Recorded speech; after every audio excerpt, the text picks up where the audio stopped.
Sarah's not close. I was actually hoping to go there and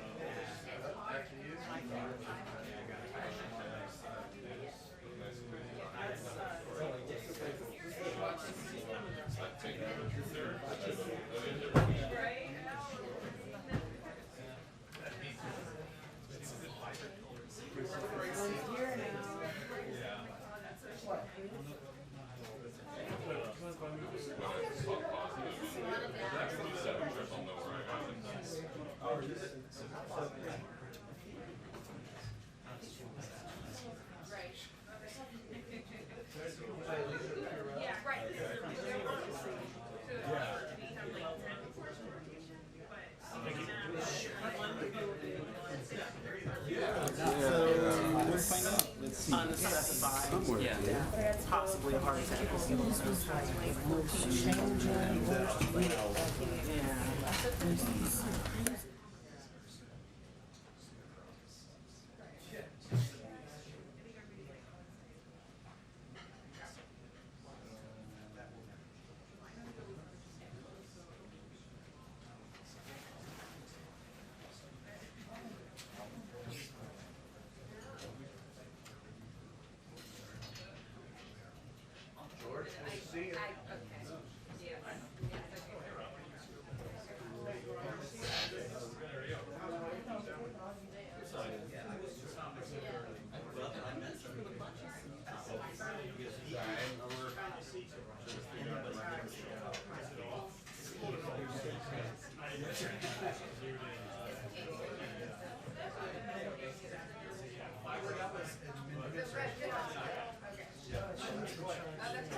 Been a while.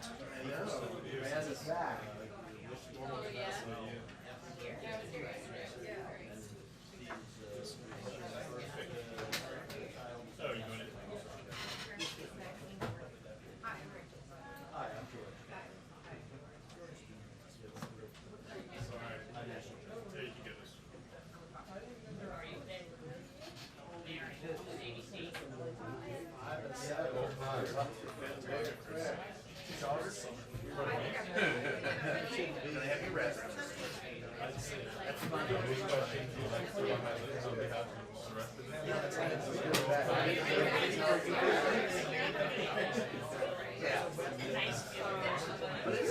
I mean, I like every age of 5 and 7.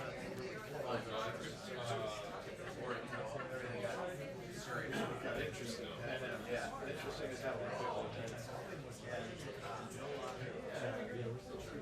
You got the memo.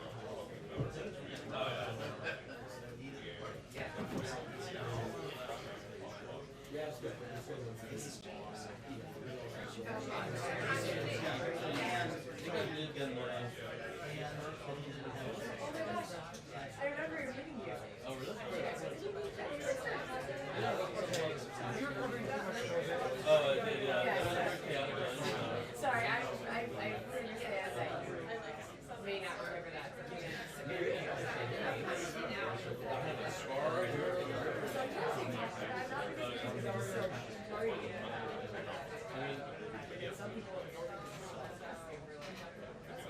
Like those sorts of things just pull over like ask me. Yeah, honestly, yeah. How are you? Good, I moved I moved to along that road. I got AC all the time. I got AC around the house.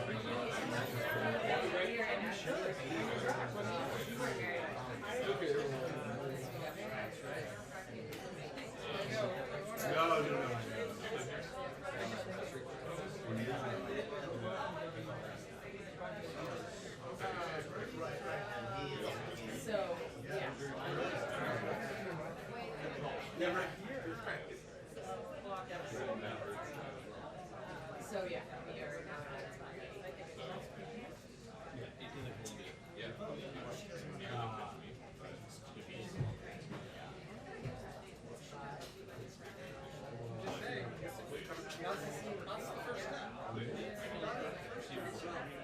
Well, actually, we should was.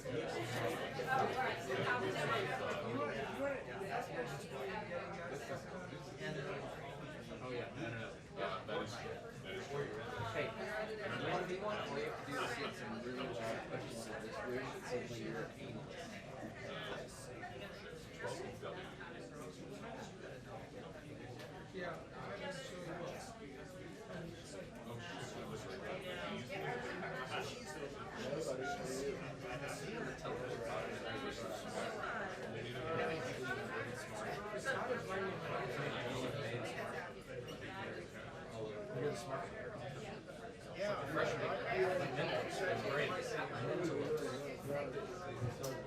So I do as you see or you will see. Well, that's you're in the pool. You're not the pool. You are the pool today? You wouldn't be able to get it if they called for the override. You wouldn't be able to get it. Well, you know what? But still, if they called for touch group for Eastern, you wouldn't be able to go.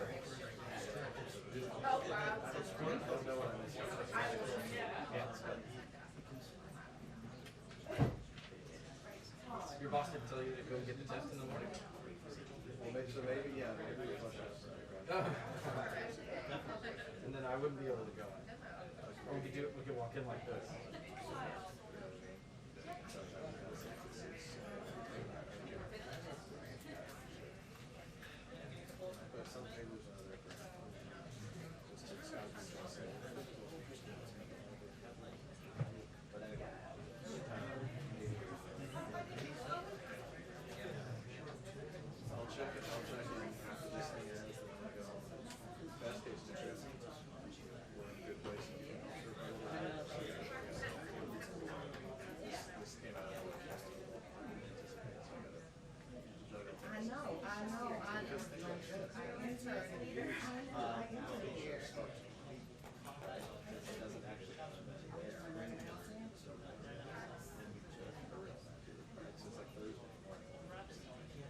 But anyway. All right, we'll talk in a bit. Thanks for any help.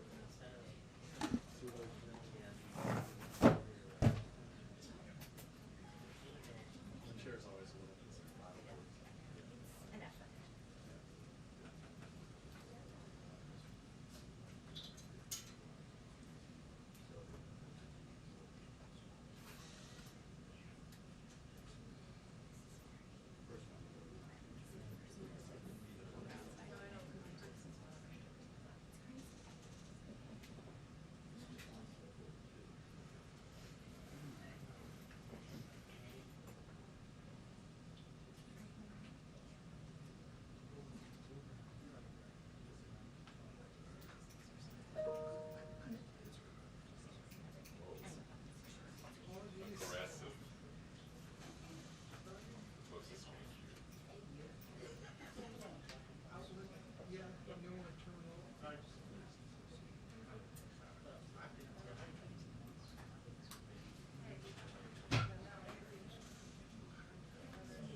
Someone else.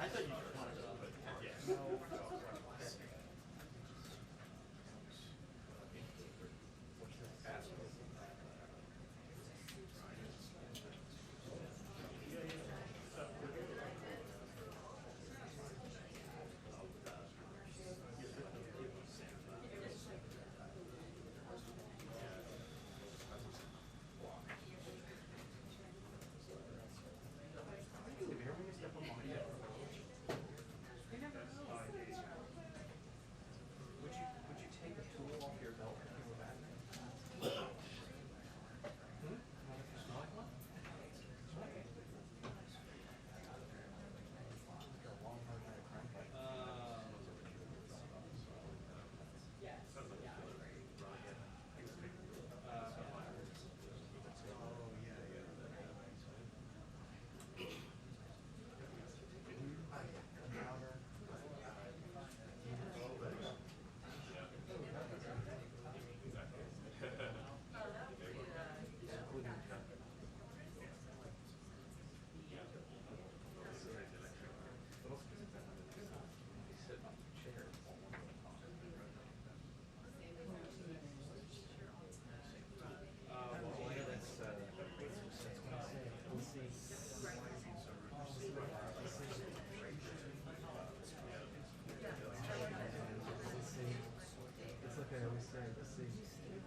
And don't get it wet.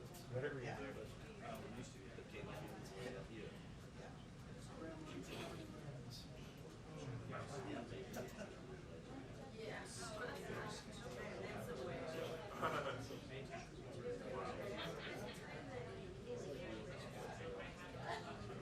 Oh, yeah. Like, I don't know if I want. 91. Some of our tweets and you guys are like, I don't know if I want to go to the movie. Like, that crap. Well, we're in a movie theater right now. It's like the first room that I've been in a year and a half where it's hot because there's too many people.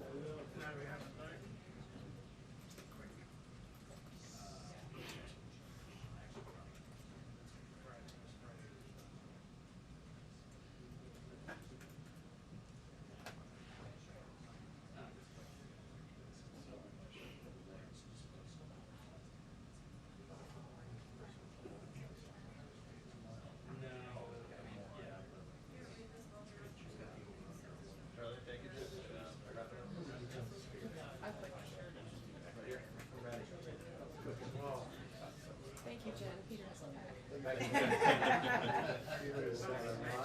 Yes. Oh, yeah. But when they do call a 2-minute not a half hour, it's not 45 minutes. Oh, we did? Pro-Am?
Happy Tuesday.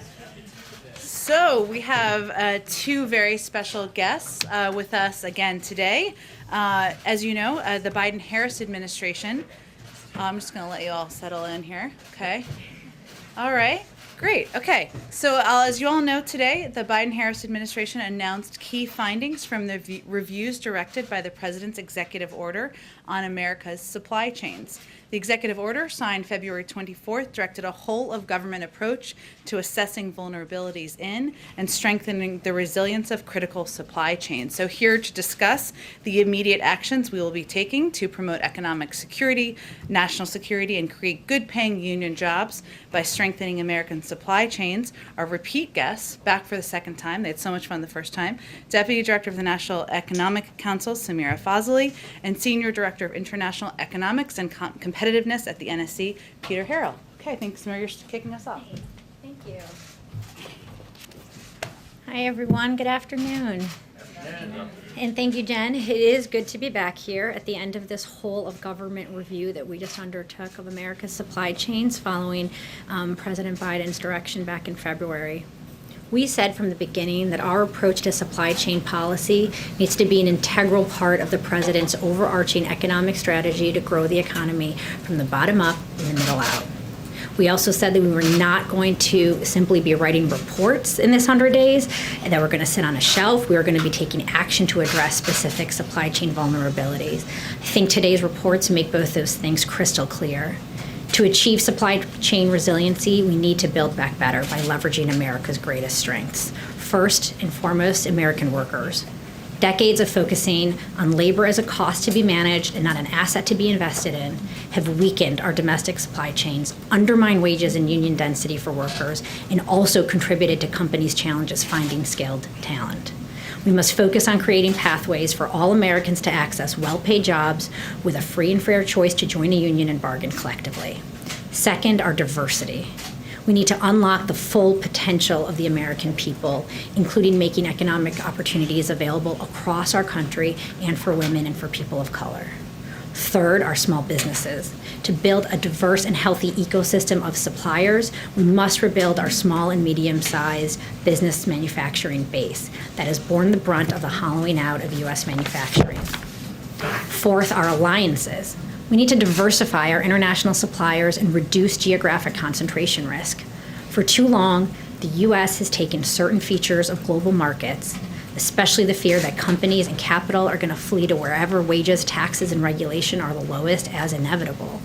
The pandemic laid bare the challenges of this approach, and we need to change it.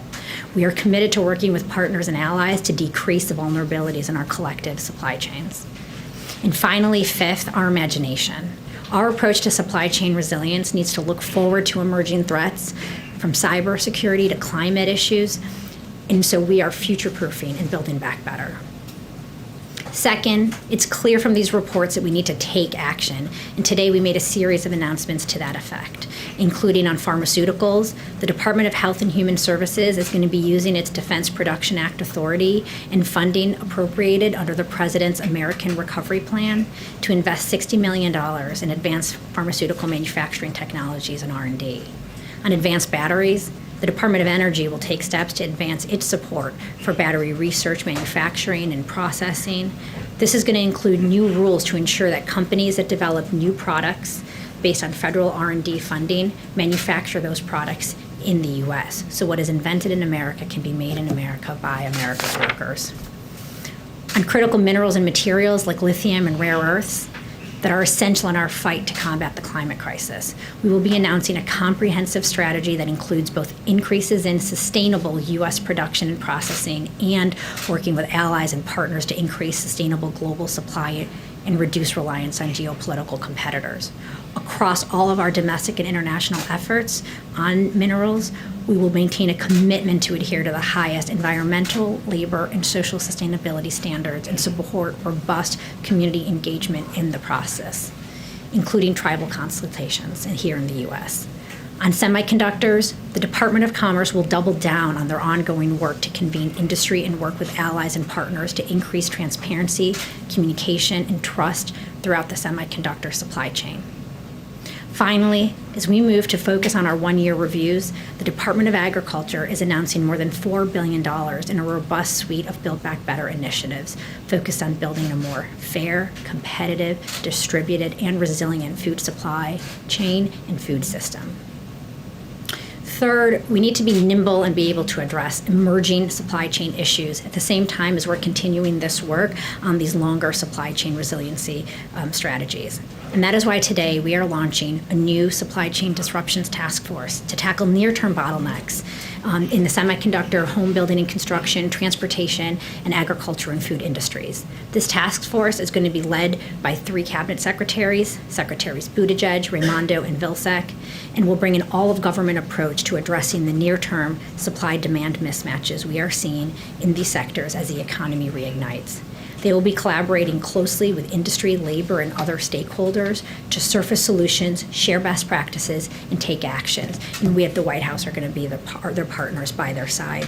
It's going to be NEC, DPC, CEA, NSC, all of us working with them. Throughout our work on supply chains, we have been heartened to see the bipartisan support for supply chain security and resiliency, including when the President started this review by meeting with a bipartisan group of senators in the Oval Office. We look forward to working with Congress as we move these ideas into action. And before I turn it over to my colleague and friend, Peter Harrell, I want to note that our report's findings reinforce the President's call for making a once-in-a-generation investment in our nation's production and innovation infrastructure. Those investments proposed in the American Jobs Plan and the American Families Plan will strengthen the public systems that connect manufacturing, researchers, workers, and small businesses, and will help unleash the power and ingenuity of the private markets to drive towards national resiliency. Thank you. Peter?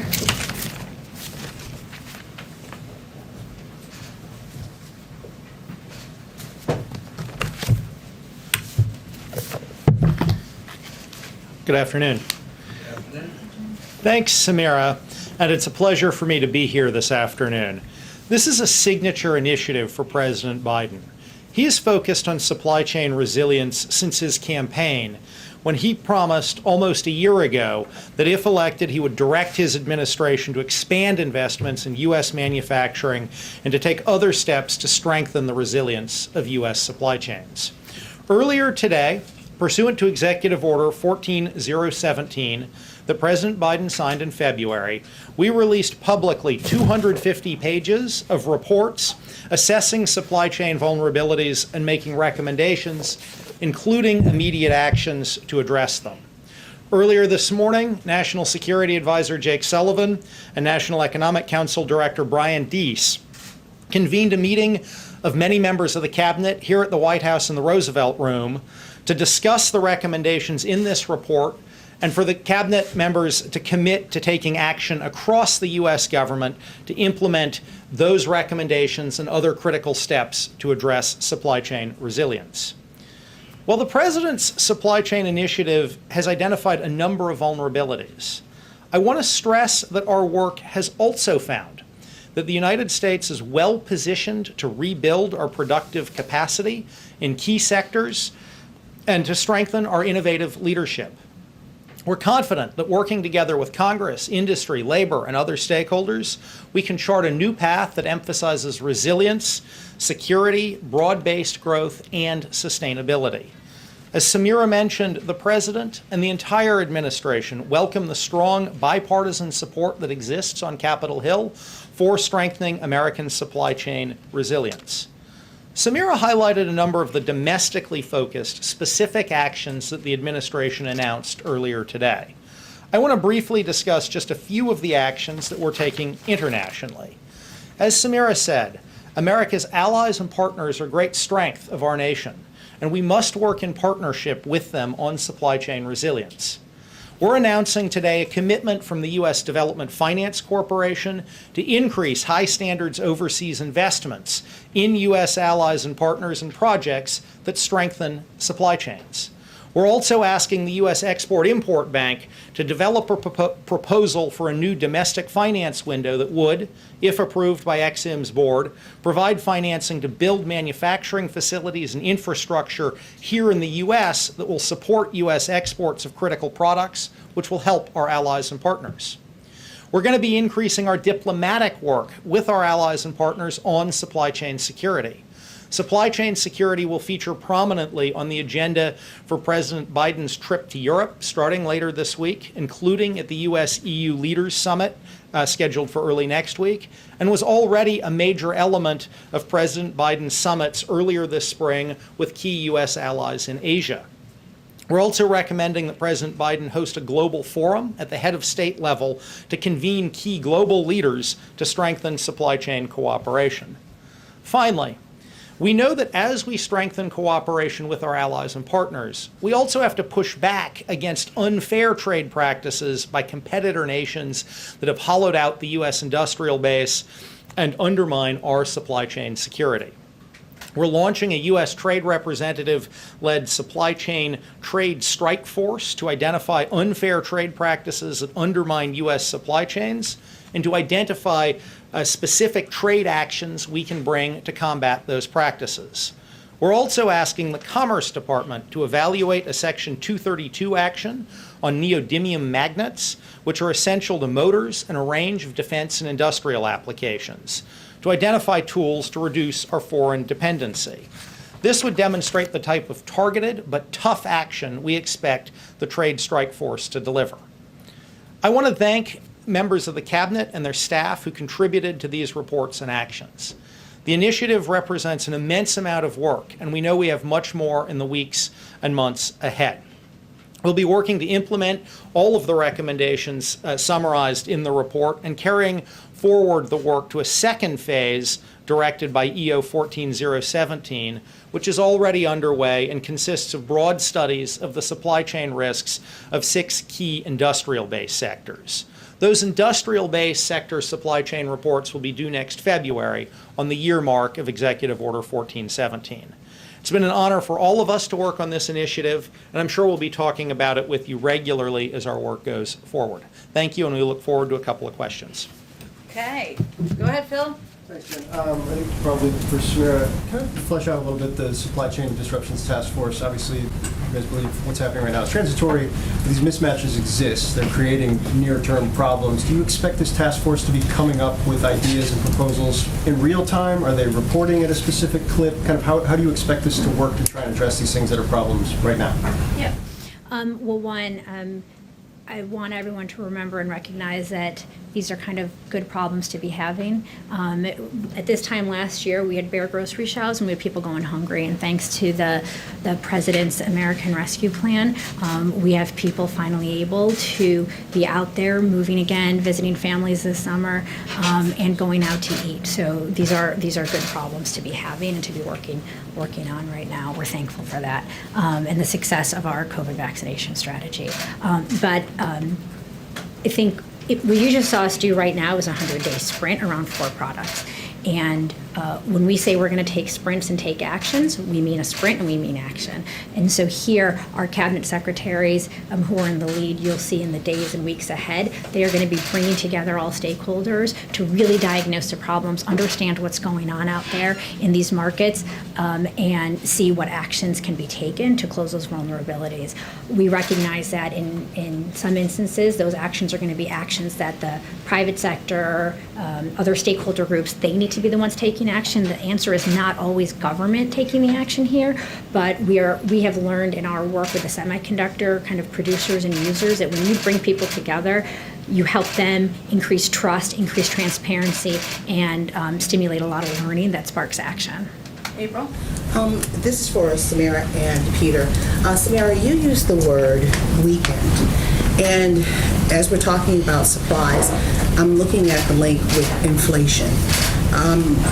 What should the American consumer be looking for now as we've come up with this report and the weaknesses that you've talked about as it relates to inflation? And then Peter, for you, you used words vulnerability. With putting weekend and vulnerability together, there's some kind of economic parallel with this.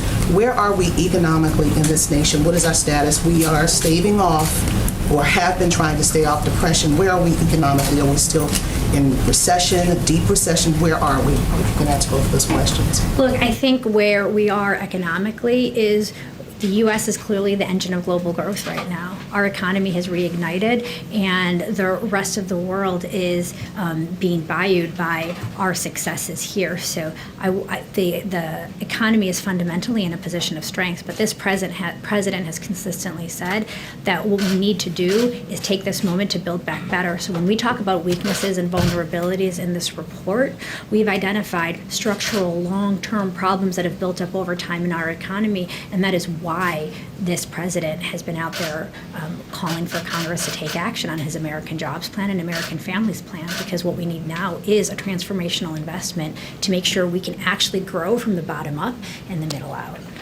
Peter, do you want to, Peter? What about the issue of inflation, though?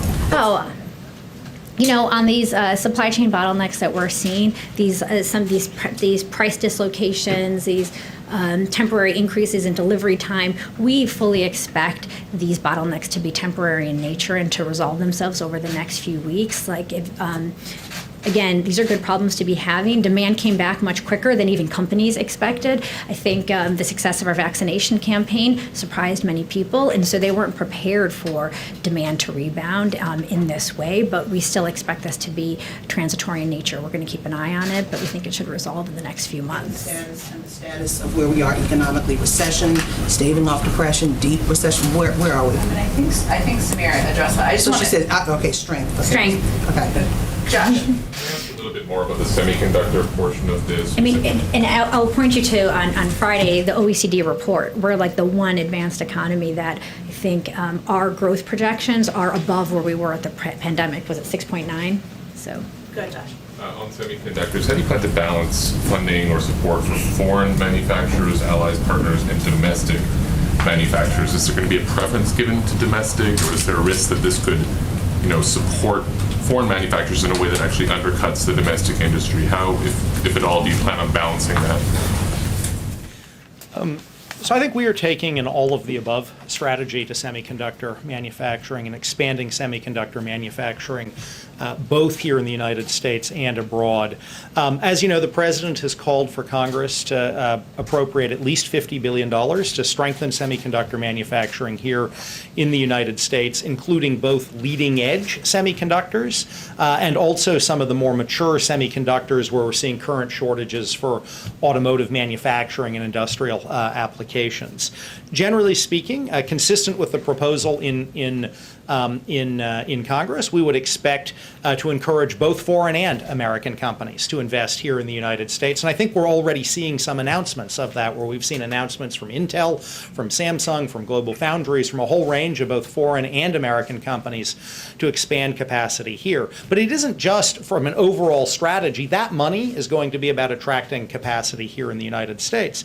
But from our overall strategy, it's not only about expanding capacity here in the United States, it's also about working with allies and partners. Yesterday, for example, Bosch, the major European automotive supplier, opened a new automotive semiconductor factory in Germany. That's going to help alleviate some of the global shortages we're seeing. So while that money is going to lead to greater production here in the United States, and we are expecting to see a major increase in production over the next couple of years, this is also an area where we see opportunities to work with allies and partners. You would treat an investment in the U.S. in a semiconductor plant equally, whether the investor was a foreign company or an American one? So we expect that the incentives will be available on a competitive basis to both foreign and American companies. I'm not here to get into the specifics of exactly how the program will be implemented if Congress, in fact, passes it. Finally, can you talk a bit about the trade strike force? What are they tasked with doing or able to do that USTR doesn't do already? So I think the trade strike force is a vehicle to leverage a number of our existing trade tools, but to really focus them on supply chain vulnerabilities. We have, as we looked across the 4 products that we are releasing reports on today, we saw example after example where an unfair foreign competitor action had led to the hollowing out of a supply chain for a key U.S. product. And these are all often very specific things those foreign governments are doing. So what this is going to do is harness and focus the government agencies involved in trade enforcement on how do we use our trade tools to strengthen, to combat unfair trade practices that impact supply chains and to strengthen U.S. supply chains. And I think the neodymium magnet 232 we're asking Commerce to evaluate is an example of that. Through our reports, we identified a very specific product where there's a very specific supply chain vulnerability, and we're getting the task force to look at that. Brian. I guess, Peter, the disruption task force, are you all going to be looking at ransomware attacks? And how will you deal with it internationally? On ransomware? Yes. The Disruption Task Force is focused on semiconductors, lumber and construction, or home building and construction materials. It's not going to focus on ransomware and cybersecurity. We have a whole other process in place led by our National Security Council that addresses cybersecurity risks and issues. And internationally, you'll deal with that? How? So I think you saw the other day Deputy National Security Advisor Neuberger talk about some of the steps that the administration is taking to address ransomware. She is leading a process to identify and close vulnerabilities that we face from ransomware. One of the sets of issues we have been looking at in our supply chain review, both on these 4 products and in our year-long industrial base, is cybersecurity risks to our supply chains. Clearly, cybersecurity risks can disrupt supply chains, but Ms. Neuberger is leading the sort of focused response to the ransomware issue. That'll be two different things. Are they working together at all? I would not say it's siloed. Yeah. We work very closely. I think Peter and I being up here shows you how closely the National Economic Council and National Security Council work together on issues where it makes sense for us to come together. And so on cybersecurity, you have seen us behind the scenes working together to figure out how we can leverage our tools and our convening power to have a whole government response repeatedly. Okay, last one right in the middle. Go ahead. Will Right, the, yeah, go ahead, sorry. will the administration work on unbundling large contracts to ensure that Black-owned companies can compete for them? No. So we are very focused on trying to make sure that our Build Back Better agenda, sorry, it's hard to see. Is it okay if I stand here? Sure. To be able to look? Yeah, I relate. No, we are really focused on making sure that as we talk about diversifying supplier bases here in these reports, that we are not just talking about small businesses, but we're talking about disadvantaged businesses as well and minority-owned businesses. And so you've seen in our American Jobs Plan that we put proposals in there related to small business and strengthening small business. And we know that an important piece of that is leveraging federal procurement and the power of federal procurement to support those businesses. So. Christian's been very eager in the back. Go ahead, Christian. Last actual one. You talked about the Export-Import Bank and some of the financing that's going to be done to shore up industrial manufacturing here in the United States. Under the previous administration, though, China was one of the top destinations of U.S. export-import financing. An overwhelming majority of that money actually went to state-owned enterprises. Is the administration looking at anything in terms of financing that goes to some of these industries overseas? Shouldn't, the priority be making certain that money stays here? So that's actually exactly the proposal we're asking the Export-Import Bank's board to evaluate, is a new window that would foster direct Ex-Im Bank financing for the construction of manufacturing and infrastructure here in the United States. Obviously, they have a long-standing set of programs that finance the export of products made in the United States to foreign buyers. But actually, it's exactly what we're asking them to look at as ways to expand the financing for construction and investment here in the U.S. Thank you both so much for joining us. Appreciate it. Always welcome. Thank you. We love to talk about supply chain here. Thank you. Okay. Thank you. Just 2 more items for all of you at the top. Yesterday in Guatemala City, following a bilateral meeting with the Guatemalan president, the vice president announced a new effort to partner with Guatemala around security, economic development, and anti-corruption. Today in Mexico, the vice president will hold a bilateral meeting with President Obrador. They'll discuss our economic relationship, security cooperation, and stemming migration. The vice president and President Obrador will witness the signing of a memorandum of understanding between the United States and Mexico to establish a strategic partnership to cooperate on development programs in the region. And the Vice President will also meet with labor leaders, women entrepreneurs, and U.S. Embassy staff before she returns to the United States. One last item for all of you. We have more good news on the global fight against COVID-19. Today, the MasterCard Foundation and MasterCard pledged to make a $1.3 billion contribution to help make critical progress in providing vaccines to people across Africa in partnership with the Africa Centers for Disease Control and Prevention. This is a significant commitment to acquire COVID-19 vaccines for at least 50 million people and to build long-term manufacturing and equitable distribution capacity, which will further enable efforts to provide vaccines and strengthen the continent's ability to prepare for future pandemics. This is a welcome addition to our announcement last week that approximately 5 million of our first tranche of COVID-19 vaccines will be shared with African countries in coordination with the African Union. Which vaccines? They're providing funding, a contribution of funding to ensure that these vaccines are provided to Africa. I don't have the Whichever vaccines they take. It's again funding to the Africa CDC version of the CDC, so it will be distributed through there.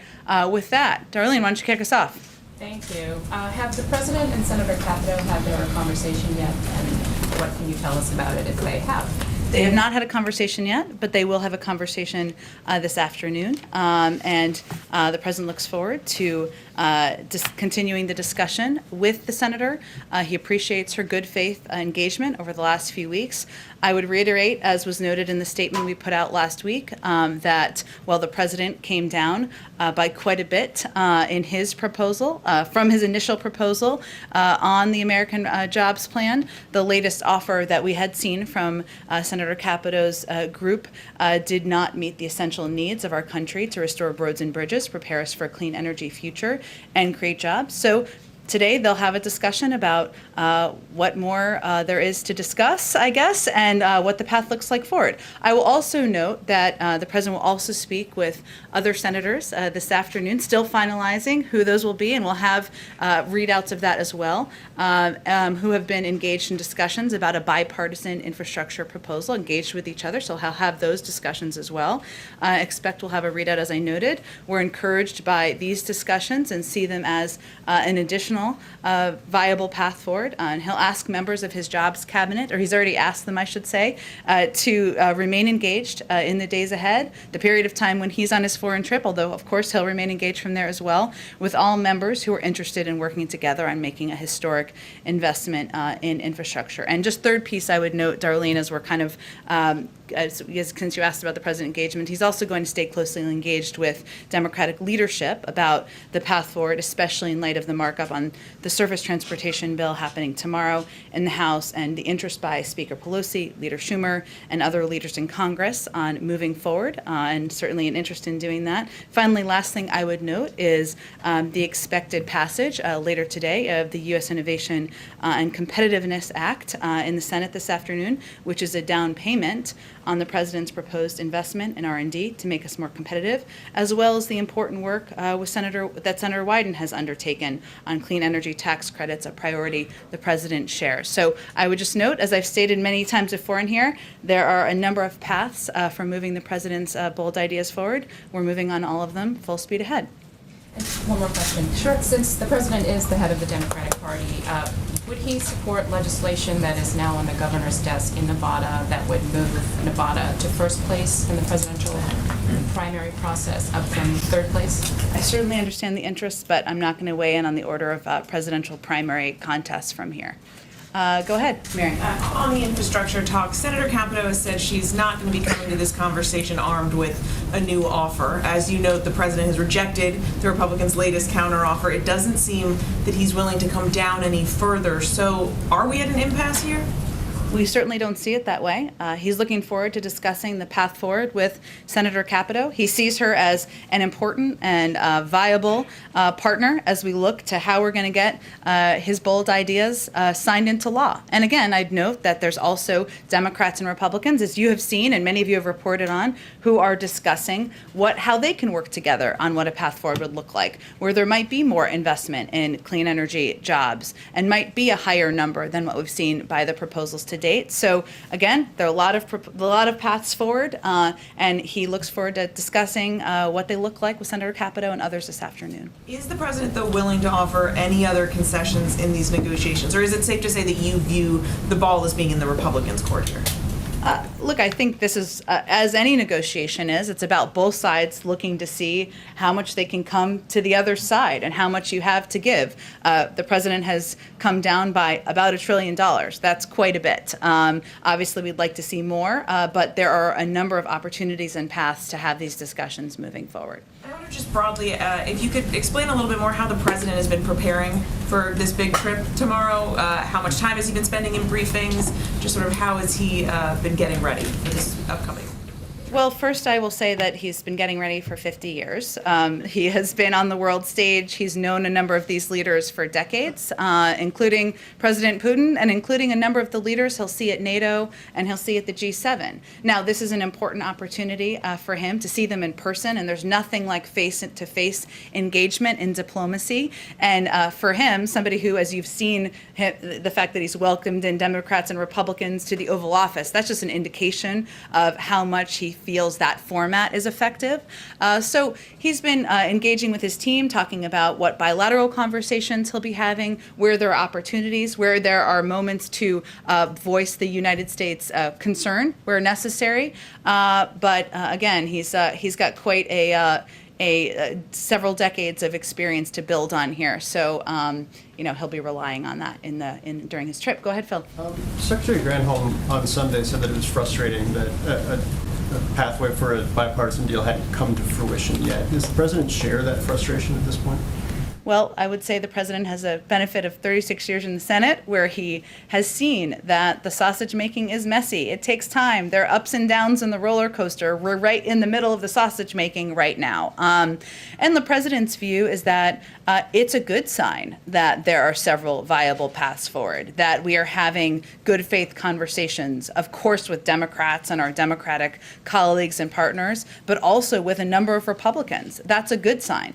At the same time, the House is moving forward with marking up key components of the American Jobs Plan. So the fact is, this train is moving on several tracks. That's how we know these larger packages, larger proposals often move forward, and we're encouraged by the variety of options. And along the lines of the sausage making, given the scale of the president's ambitions with the proposals he's put on the table, is the real reason that he's still in bipartisan negotiations right now because moderate Democrats are saying we need to stay in bipartisan negotiations right now, or does he think something can come?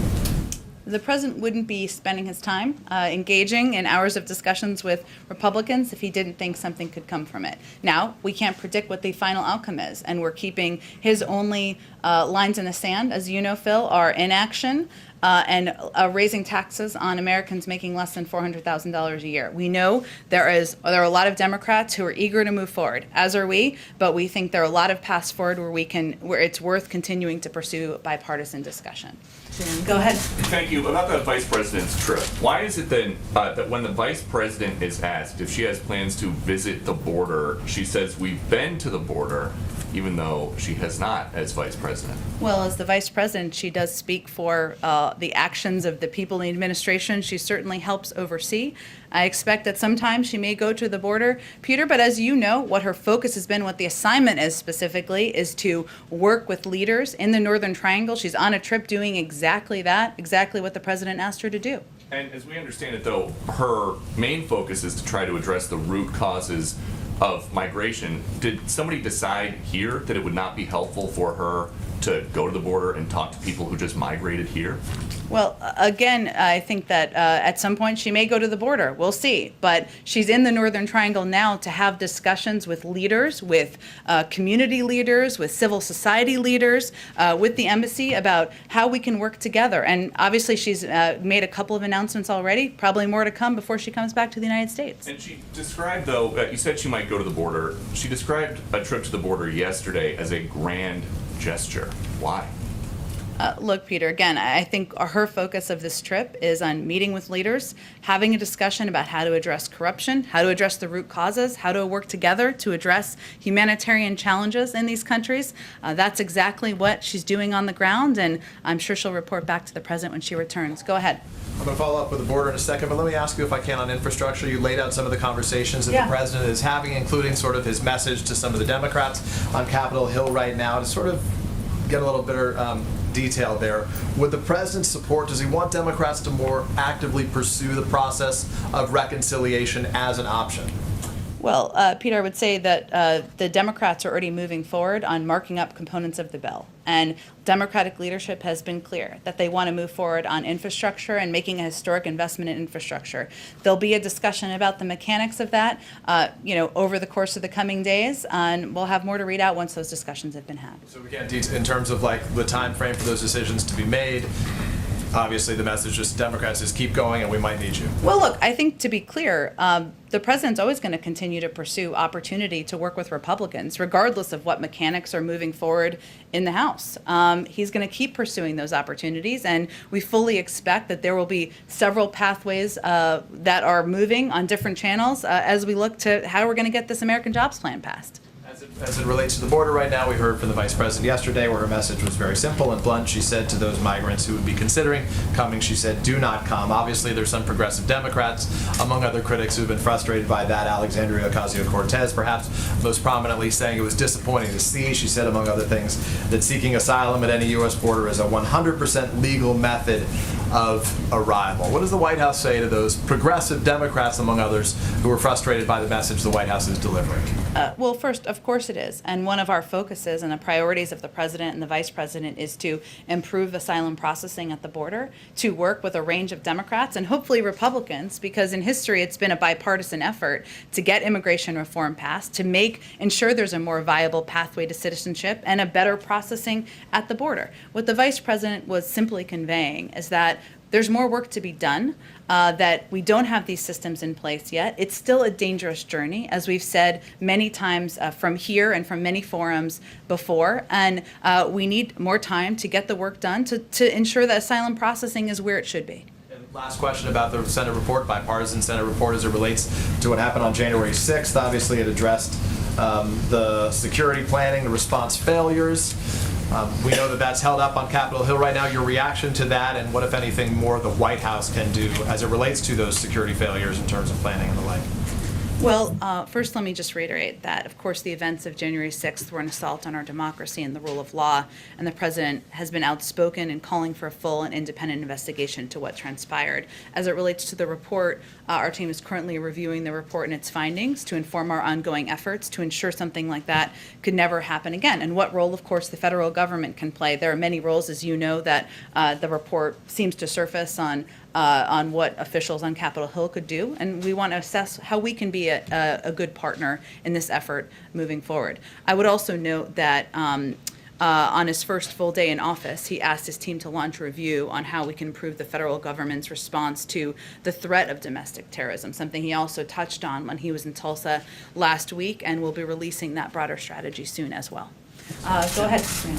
Thank you, Jen. The FDA has still not cleared the 60 million AstraZeneca doses that are part of the president's commitment to share 80 million doses overseas by the end of June. Is there any concern that the administration will not get that approval from the FDA in time? And if that were the case, will the U.S. then make up for those 60 million doses with other available vaccines in order to meet the president's deadline of the end of June? Right. Well, we, as you know, can't predict or expedite the timeline here. It's the FDA who will make that decision about when those doses will be approved, if and when they will be approved. We do remain committed to ensuring that we meet our commitment of 80 million doses, getting those out to the global community by the end of June, which is, again, 5 times more than any other country and 13% of our own supply. It's only June 8th, so we have quite a bit of time, but we remain committed to that. And obviously, if the FDA approves AstraZeneca doses, then that will be a component of that supply. And just as a cooler question on behalf of our colleagues at the Canadian Press as well as Global News, on the timeline for reopening the U.S.-Canada border, Canada has said it will look to take a phased approach. Does the White House see an announcement happening in concert, or is the U.S. prepared to ease those restrictions on its own? Well, again, we would make a decision about the Canada border based on the guidance of our health and medical experts. And I'm sure that when that decision is made, we would communicate through diplomatic channels, but I don't have anything to predict about the timeline. Go ahead, Mara. Thank you. You've mentioned how long the president has spent in the Senate. He's talked himself about how timing and sequencing things are really key to presidential leadership. Does he have an objection to starting with H.R. 4 instead of H.R. 1? In other words, why not do the John Lewis Act first? I think he is quite open to what Democratic leadership feels is the viable path forward, and will work closely with them in coordination. There's a difference of opinion on that, on what would be the best one to go for. We're not going to be the arbiters of that, but we will discuss with them. We will discuss with them as we look ahead what the right path forward is. Okay, and my second question, just on infrastructure, in terms of the people he's speaking to this afternoon, will one of them be Mitt Romney? We will give readouts of who he's spoken with once we've completed those calls, but I don't have anything to preview for you at this moment. To Mitt Romney. Has he ever spoken to him in his life?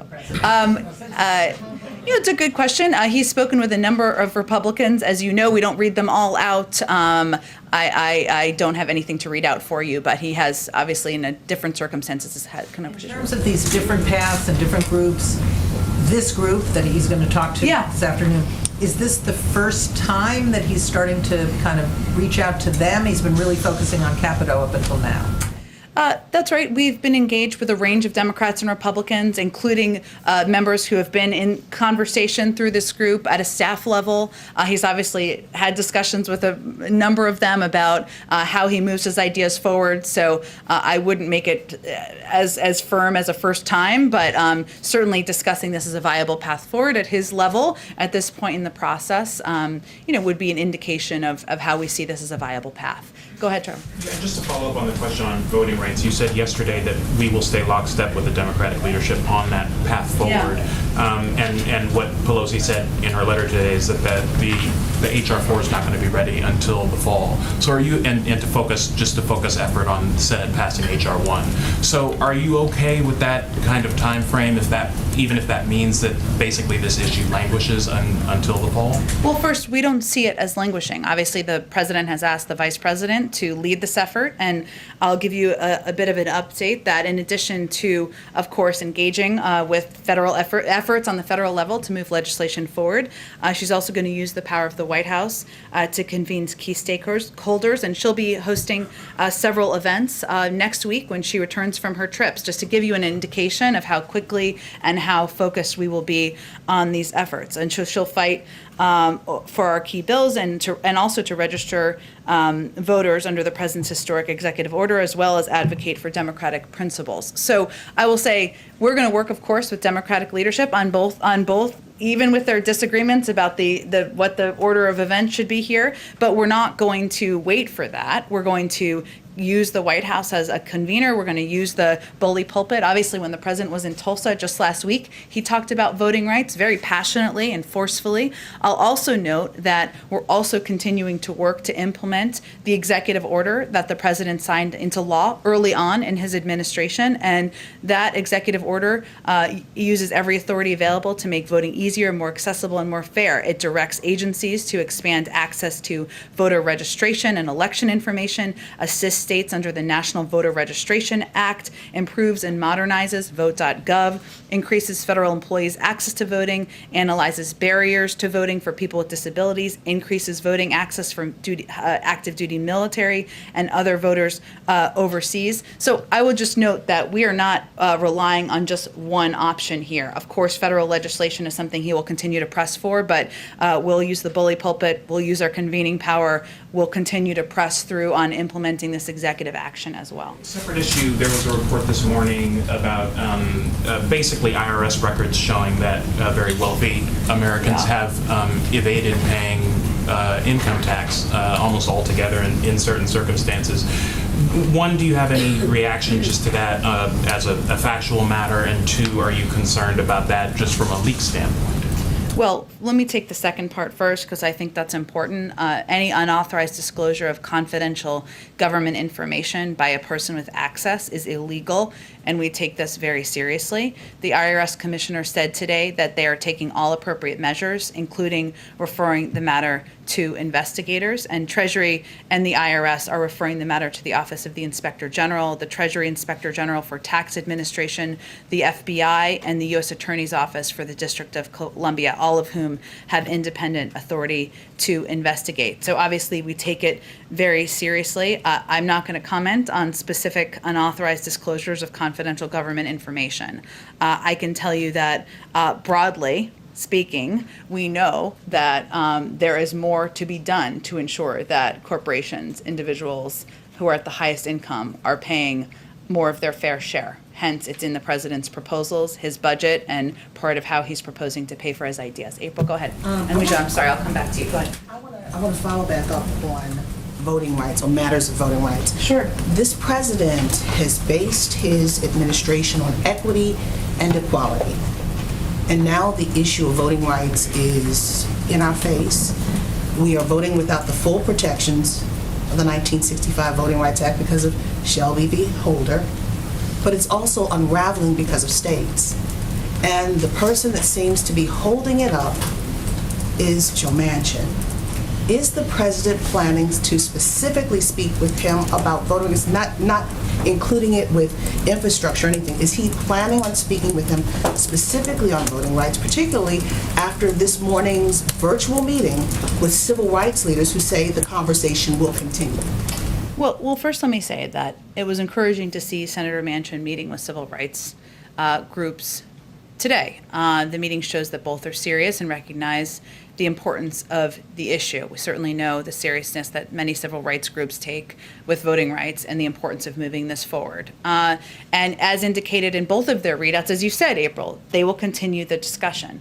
I would certainly expect that when the president has a conversation with Senator Manchin the next time, they'll talk about voting rights. But often when he speaks with members, he talks about a range of issues, some where you work together, some where you disagree.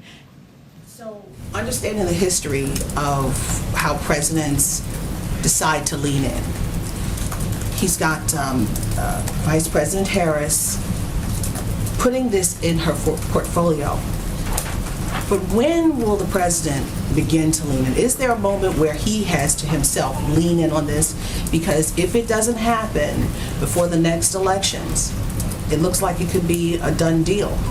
Well, April, you were with the president in Tulsa last week, right? You heard how passionately he spoke about voting rights, how central this is to how he views his presidency, his leadership, the future of our democracy.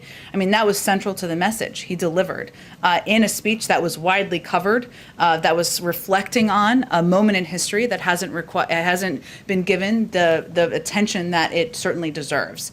I certainly would not say we're waiting. As I noted, we're going to continue to press for federal action, to move forward on a bill that the president would love to sign into law. We certainly know we can't do that with a magic wand. That's not how democracy works, for good reason. But the president also signed this executive action early on, a very expansive and powerful executive action, because he did not want to delay a moment in ensuring that we were taking more steps to assist states, to improve and modernize Vote.gov, to increase federal employees' access to voting, to analyze barriers to voting for a range of people. And that was an action he took early on. We're continuing to implement now. And I'll also note that the vice president, asking his vice president, his partner, to play a role in leading this, something that she also asked for, just to be clear, asked to do, it sends a message about what a priority this is to the president. They have regular lunches. They engage. She's the first in the room and the last in the room. And she's going to not hesitate either, not delay either, I should say. When she comes back from her trip, she'll be convening people, and she will be elevating these issues as well from her platform. Go ahead, Rija. Thank you, Jen. The Family Reunification Task Force has reported that of the about 3,900 children who were separated from their families, it does not have a confirmed record of reunification for 2,127 children. Can you explain what that means, that they don't have a record of reunification? Does the administration know where these children are? Well, first, as you know, Weijia, from covering this, and I know a number of others have, one of the challenges that they walked into, or we walked into, is the lack of data. And that we knew that would take some time to ensure that we were handling the data and handling the reunification process as carefully as possible. I would note that through the support of NGOs, 1,779 children were reunified with their parents in the United States under past court orders. Over the last 30 days, through the task force and NGO coordination, 7 additional children were reunited with their parents, bringing the total number of reunified children to 1,786. In terms of where we go from here, I mean, I would certainly point you to the task force for what their terminology means. We know there's a challenge with data, a challenge with matching that to what we have access to. But beyond that, I would certainly point you to the Department of Homeland Security. So you don't know if the administration is aware of where these children are? That's not what I said. What I said was the Department of Homeland Security oversees the task force, and I would certainly point you to them to give you more of a clear definition of exactly what they mean by mismatched data, so you have all the information you're looking for. Thank you. And one more on the Justice Department. President Biden has accused his predecessor of using it as his own personal law firm. Is he disappointed that the DOJ is siding with Trump in his claim that he can't be sued for defamation for remarks that he made about an alleged rape case? Well, first, let me say that the president strongly believes in the independence of the Department of Justice. We were not consulted, the White House was not consulted, I should say more specifically, by the Department of Justice on the decision to file this brief or its contents. So does he believe that that independence still exists, even though the DOJ is defending the former president? I'm not sure what you mean by your question. Does he believe that the DOJ defending the former president in this case still maintains that independence between the executive branch and I think what I was referring to is allowing for the Department of Justice to make decisions and announcements about ongoing, court filings and legal action. So independence as it relates to how this president views and approaches the Department of Justice. Does it upset him? I think the president has been pretty clear, as we just started her comment conveying about his view his view about his predecessor's comments, about his predecessor's language, and about his predecessor's approach and his engagement in that regard. What can he do about it? I don't think I have anything more to speak to you on, Brian, on active litigation. Go ahead, Josh. Can I ask, there was a series of web outages this morning that linked to a company called Fazili. Is there any indication that it's anything other than just a failure with that company? It's specific. Is it a potential national security issue? Have you looked into whether there's a potential external group behind it? Yeah, Fazili, I know, put out a statement about it. I don't have anything more from the federal government on the outage. Pivoting to the G7, the president has talked about the need to push the G7 to boost vaccine availability overall. Can you speak to what he's considering? Prime Minister Johnson, for instance, has talked about the need to vaccinate the world in its entirety by the end of 2022. Other European leaders are not going quite so far. Does the president have a view on what specific target the G7 should take? Well, I expect we'll have more in the coming days, Josh, so stay tuned. Jake did say he expected that you all hear more at the G7. I don't want to get ahead of that too much, but what I would say is that the United States we're headed into the G7 in a position of strength with 64% of our adult population vaccinated, in a position to donate more doses to the world than any other country around the world. But we certainly know this needs to be a global effort, and it will be a discussion at the G7, and we'll have more to say in the coming days. Go ahead. Just one more on infrastructure. Given what the Senator Capito said today to reporters, kind of throwing cold water on progress between her and the president on talks, would you say the administration has become more willing to pursue reconciliation to pass infrastructure package than maybe a week ago or 2 weeks ago? Well, I would say that there's always been a range of paths to get the president's bold ideas passed into law. He's having a conversation with Senator Capito this afternoon, as well as individual conversations with other members who have been working in a bipartisan manner to see what the path forward looks like. And he's also closely in touch with Democratic leadership. So I'm not here to rule out options, but I'm not here to rule in new options either. We'll have more to say after he has these calls later this afternoon. One more. The White House said over the weekend it was unaware of the DOJ gag order on the New York Times. Can you assure us that there are no other gag orders on other news organizations related to some of these investigations? Well, the Department of Justice has made clear that was their third and final notification that they were offering, and that's the information they also shared with us, but they've shared it publicly. And so there would, to your understanding, there's no other gag orders?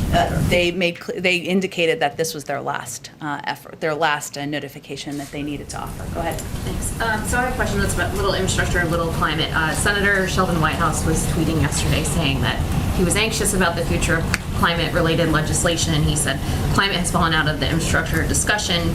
As it took its bipartisanship detour, it may not return. Then he went on to say, I don't see the preparatory work for a close Senate climate vote taking place in the administration. Has the White House reached out to the senator, and also does he have cause for concern on the future of climate-based legislation?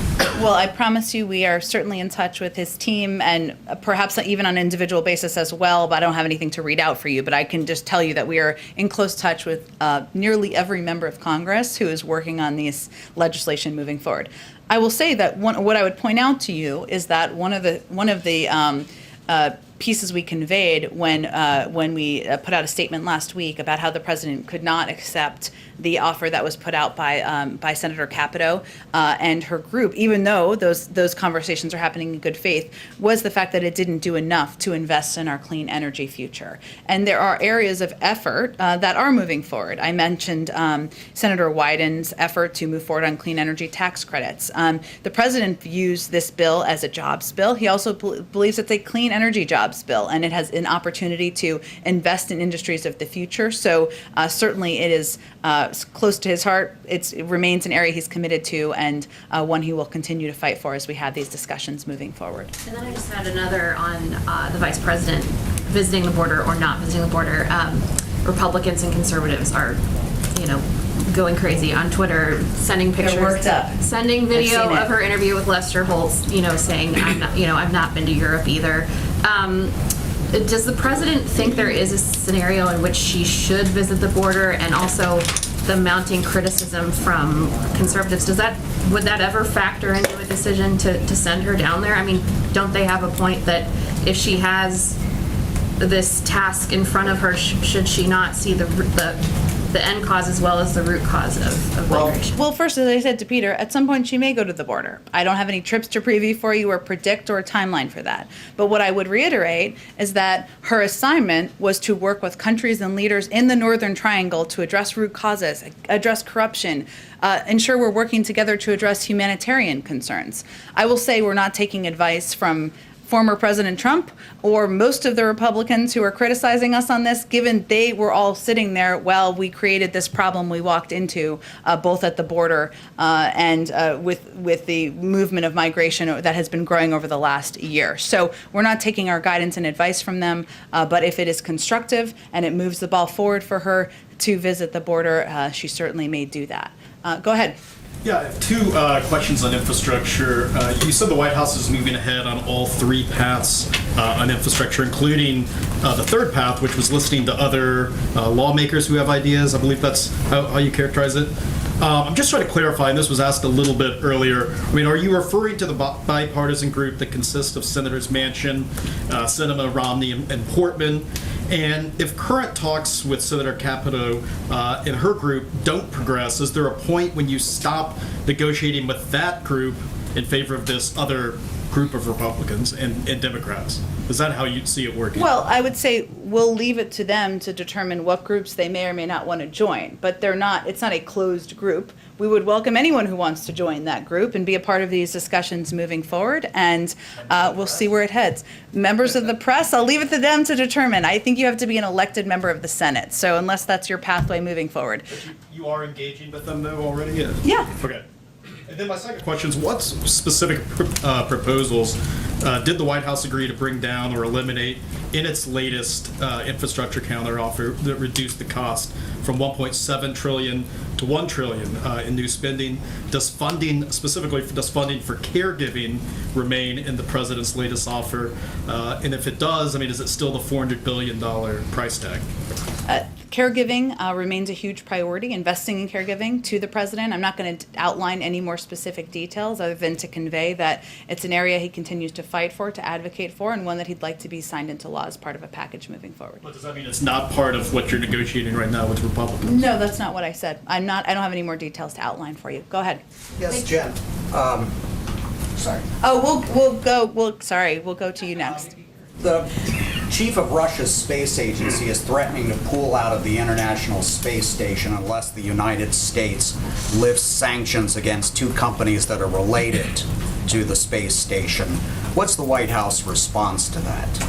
It's a really interesting question, and I didn't know much about it before you asked this question, so I'll probably have to talk to our national security team. I will say that working together on issues of space and issues related to space is one area we have worked together historically with the Russians on, and I'd have to dig more into what those sanctions are for. I'm not aware of a consideration of that, but I'll check with our national security team. Go ahead, Yamiche. Thanks so much, Jen. A follow-up to Leja's question. In 4 months, the Family Reunification Task Force has reunited about 36 families. Yeah. I'm wondering what the White House makes, what the president makes of the ACLU saying it hopes the government increases that pace. Does the president want to see this go faster? Are there any explanations for maybe why it needs to go slower? We certainly do, as I think any member of the Family Reunification Task Force would want to as well. And one of the challenges has been what we walked into, which was a lack of data or tracking for a number of these kids that were separated from their parents when they came across the border over the last few years. That's a huge data challenge. We're not going to reconnect them with families where it's not properly verified, right? Because we know there's a history over the last several years of, kids being connected with individuals who had malintent. So that's a factor, Yamiche. We wish, of course, everybody wants it to go faster. Everybody wants, in this administration, everybody wants these kids to be reunified with their family members and with verified family members. But, we're working with a challenging issue related to data that we knew would be the case from the beginning. That pace is going to be the pace, or do you think it will get quicker? I would certainly point to them, the members of the task force and the Department of Homeland Security, who are much more in depth about where the status is, where the challenges are, and what the holdups are. And we can certainly invite one of them to come and speak to you at the appropriate time as well. I know there's the COVID task force, but in some ways, when you look at southern states, they are lagging particularly when it comes to vaccination rates. I wonder if the president has any sort of plan specifically targeted to southern states, and whether or not that will impact whether or not he moves back the 70% goal that he set for July 4th. Well, Yamiche, you're right that there are different age groups, there are different demographic groups, there are different geographic groups in the country where we haven't seen the pace as fast as others. So while it's very high, the vaccination rate at this point among seniors, and even pretty high, over 70% for people 40 and older, still young, I will note, it is not where it needs to be in people under 40 and certain states around the country. What we're trying to do, what we just launched this past weekend, is this massive 1-month campaign to incentivize, right? People getting vaccinated. We're working with the private sector. We're going to barbershops. We're working with, donuts and beer and all sorts of incentives to get young people and people vaccinated who have been either hesitant, resistant, or just didn't want to take the step to get vaccinated. We're going to continue charging through the finish line in pursuit of our 70% goal. We've seen 13 states meet that goal. It's ultimately up to some of these states and some individuals to get vaccinated to meet it in a state-by-state basis. And one last question. There are some progressives who are calling Joe Manchin, Senator Manchin, the new Mitch McConnell, saying he's an obstructionist, saying that he's standing in the way of the Biden agenda. I wonder what the president makes of that. Is he worried about progressive alienating Senator Manchin, or does he agree with some of the things that they're saying about standing in the way of his agenda? Look, I think we're going to leave the name calling to others. The president considers Senator Manchin a friend. He disagrees with him on voting rights and the bill that the senator has expressed he won't support. The president will continue to advocate for the importance of that moving forward, and the reasons why, that it's important and vital for our democracy. But we'll continue to seek ways we can work with Senator Manchin even while we have areas of disagreement. The name calling, is it alienating the senator? Is it worrisome that you're hearing Democrats say that about Senator Manchin, calling him the new Mitch McConnell? Is that problematic? I can't speak to Senator Manchin's personal impact on Senator Manchin. He's obviously proud of his independent streak. He's spoken to that, including in an op-ed piece this weekend. We also understand the passion that many feel for voting rights, for the importance of making voting easier, more accessible. We share that passion, so we understand that manifests itself in lots of ways. But I'd point you to Senator Manchin if he has feelings hurt. I suspect he has a stronger backbone than that. But thank you everyone so much. Look forward to, I guess I won't see you for a while. Those of you coming on the trip, we'll see you on the trip. See you there. Thanks everyone. Good trip, safe trip. Thank you, thank you. Okay. So I'll be there. So I'll bug you.